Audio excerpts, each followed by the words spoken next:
How do I know if I've had an orgasm? Maybe I've had one. Would I know if I've had one? Shouldn't I know if I've had one? These are common questions I hear from vulva owners. Sex education is generally quite pitiful in the US. And even if there is sex education, there's usually very little, if any, discussion around female pleasure. The focus is usually only on internal reproductive organs. So it's no wonder that vulva owners are confused. So if you are unsure if you've had an orgasm or wondering how you'll know if you've had one, you're not alone.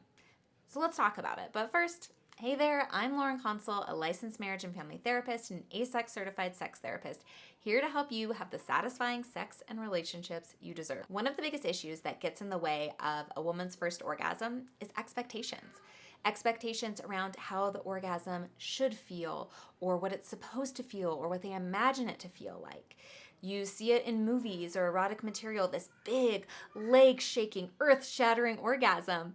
And you hear from friends, oh, you'll know if you've had an orgasm. But that is absolutely not always the case, and why I really dislike when people say this.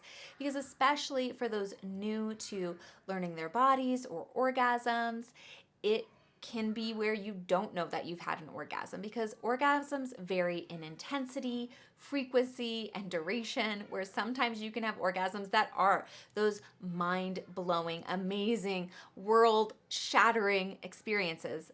But often, especially in the beginning, you can have orgasms that are mild, subtle, barely noticeable. And both of those types of orgasms and any type of orgasm in between are perfectly normal. Sometimes what's happening is that vulva owners are having orgasms, but they just don't realize it because they're expecting something totally different. And when the orgasm doesn't meet that expectation, they don't realize they've had the orgasm, and then they end up chasing an orgasm, which only makes it more elusive and can lead to feelings of frustration or disappointment or inadequacy or anxiety around orgasms, which all of those feelings make it more difficult to orgasm, which makes it more elusive, and you get into this negative feedback loop. This feedback loop is important to understand because our brain sends signals to our body, and our body sends signals back to our brain, and this is how we experience pleasure. Now, if your body is sending a signal to your brain, but your brain is off thinking about it's not going to happen, or what's happening here, I'm just not enough of a or whatever's going on in your head, it's going to interrupt the signal back to your body, again, making it more difficult to orgasm. So we want to get out of this loop. Let's look at some common signs of orgasms in vulva owners so you can reflect on whether your experience has felt something similar.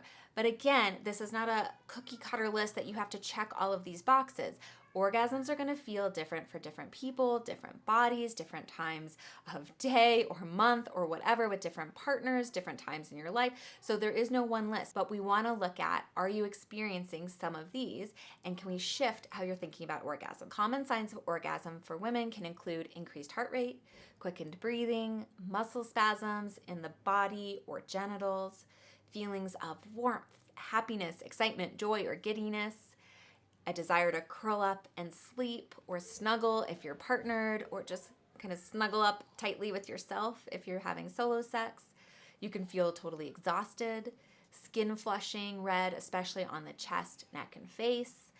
A shift in sensation, and this may be an incredibly small sensation shift, but there's something that feels like it's shifted. Increased sensitivity on the clitoris that might feel uncomfortable to the touch, where you almost can't be touched anymore or feel like you have to scoot away. If you've experienced several of these signs, you might have had an orgasm, even if it isn't what you expected.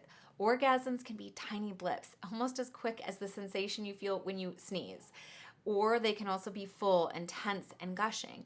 And again, often in the beginning, they're the former, where they feel like these really small moments. So by letting go of the pressure to have a specific type of orgasm, or what you imagined it would feel like, or what you think it should feel like, you can relax and focus more on what feels good for you in the moment. And when you become more present and attuned to your body's signals, you can create an environment more conducive to orgasms. The more comfortable you feel, the more you're able to explore different sensations and experiences, which can also lead to different types of orgasms. Remember, your journey to understanding your body and its responses is unique. Embrace it with patience and kindness towards yourself.